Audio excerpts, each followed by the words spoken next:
जैसे बहुत सारे साधु होते हैं, गुरुदेव आचार्य सन्मति सागर जी महाराज थे, उन्होंने अपने साधु जीवन में 50 साल में 38 साल उपवास किए। और कुछ होते हैं जो साल में 5 उपवास कर लें तो बड़ी बात है। तो ये सब क्या होता है? सहनन होता है। हर आदमी का अपना सहनन, अपनी शक्ति होती है, लेकिन हमें अपनी शक्ति को भी जगाने का प्रयास जरूर करना चाहिए। तो आदिनाथ भगवान जब आहार को निकले तो आप सभी जानते हैं कि 6 महीने तक तो उनकी विधि नहीं मिली, क्योंकि लोग बड़गाहन ही नहीं जानते थे। जब वो आहार को निकल, वैसे तो 13 महीने 13 दिन की बात आती है, लेकिन जब वो आहार को निकल रहे तो लोग कह रहे हैं आइए आइए भोजन लीजिए, रतन ले लीजिए।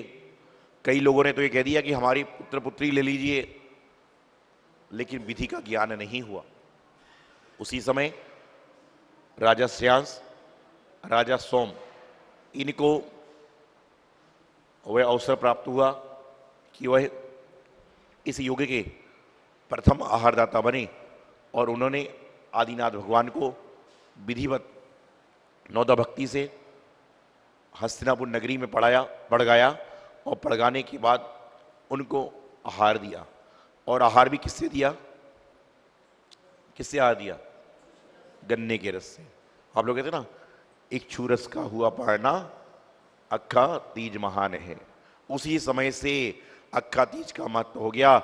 इच्छू रस गन्ने के रस से आहार लिया, और उसके बाद जो संपूर्ण 23 तीर्थंकर हुए उनके भी आहार हुए, लेकिन उन्होंने क्या किया? खीर का आहार लिया। तो हमारे जीवन में हम जब भी साधुओं को आहार देते हैं तो हमें मन में ये भाव बनाना चाहिए कि हे भगवान, आदिनाथ भगवान के काल में तो हमारा जन्म नहीं हुआ और हम राजा श्रेयांस तो नहीं बन सकते, लेकिन कम से कम हमारे जीवन का पुण्य है कि वर्तमान में जो आदिनाथ भगवान के लघुनंदन हैं, चलते फिरते साधु हैं, इनके काल में हमारा जन्म हुआ और हम कम से कम इनको आहार तो दे पा रहे हैं। ऐसी बात आप सोचोगे तो निश्चित रूप से आप अपने जीवन का कल्याण कर लोगे। तो आप सबों ने कई बार आहार दिया। आहार देते समय आप शुद्धिपूर्वक, विशुद्धिपूर्वक, भावपूर्वक आहार देने का प्रयास करते हैं। और जब आप शुद्धिपूर्वक आहार देते हैं तो क्या बोलते हैं? मन शुद्धि, काय शुद्धि, आहार जल शुद्ध है। आप अपने भावों की शुद्धि रखते हो, द्रव्य की शुद्धि रखते हो, सब चीज की शुद्धि रखते हो, लेकिन आपका जो मन है क्या वह शुद्ध है? इस बारे में विचार जरूर करें। द्रव्य तो आपको पता है कैसा है, जो आपके पास में लक्ष्मी आ रही है, मुद्रा आ रही है, पता नहीं कि पीछे उस शराबी के हाथ से आई है क्या, पता नहीं जुआरी के हाथ से आई है क्या। जो सामान आ रहा है उसके बारे में भी पता नहीं वो शुद्ध है कि अशुद्ध है, लेकिन आपका मन तो शुद्ध है, आपके भाव तो शुद्ध हैं। उन भावों को, मन को शुद्ध बनाकर आप अपने जीवन का कल्याण करें। आज अक्षय तृतीया के पावन अवसर पर हम सभी लोग महावीर जी तीर्थ पर भक्तांबा जी की आराधना करेंगे, जरूरतमंदों को फल आदि वितरण करने का प्रयास करेंगे, और प्रातःकाल से जहाँ मंदिरों में व्यवस्थाएं हैं वहाँ पर इक्षु रस अभिषेक हुआ, पंचामृत अभिषेक हुआ, लोग गन्ने के रस को बांट रहे हैं, पी रहे हैं। महोत्सव मनाया जा रहा है। क्यों महोत्सव मनाया जा रहा है? क्योंकि आज आदिनाथ भगवान का पहला आहार हुआ था, इसलिए हम लोग क्या कर रहे हैं? इस महोत्सव को महामहोत्सव के रूप में मना रहे हैं। तो आदिनाथ भगवान जो इस युग के प्रथम तीर्थंकर थे और राजा श्रेयांस इस युग के प्रथम आहारदाता थे। तो आप सभी लोग हमेशा यही भाव बनाएं कि हम लोग अक्षय तृतीया के पावन अवसर पर जहाँ भी संत हों, आसपास हो, जिन संतों से आप जुड़े हैं वहाँ पर जाएं, और जाने के बाद उनको आहार दें।